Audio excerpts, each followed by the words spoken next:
Lumalaki pa po yung tubig, oh. Pag ganun pa po yung agos niya, eh. Ayan, oh. Papunta pa po dun, eh. Puntang Apalit pa. Ibig sabihin po, lumalaki pa.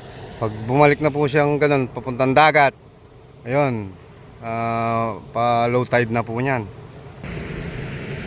Eh, si Chocotank at saka si Happy, oh. Ninalagyan ko po ng lambat, eh. Malaki na yung tubig para hindi po sumuba yung mga alimango natin dito sa portil. Apat na po tayo, eh. Ano? Sarado naman po yung portil natin doon. Ayun, may alimango daw po, sabi ni Chocotank. Didikmayin niya daw po. Ganun po talaga pag nakarinig po sila ng agos mula dito. Pupunta po sila, sasalubong po sila. Ayun, oh, ayun, ayun. Ayun, nahuli. Ayun, oh, tignan, nahuli ni Chocotank, mga boss. Nangyari, oh. Magaling talaga si Chocotank.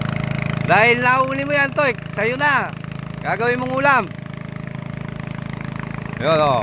Ito yun, nahuli ni Chocotank. Ang galing ni Chocotank, oh. Ayan. Sa'yo na yan, Toy. Gawin mong ulam.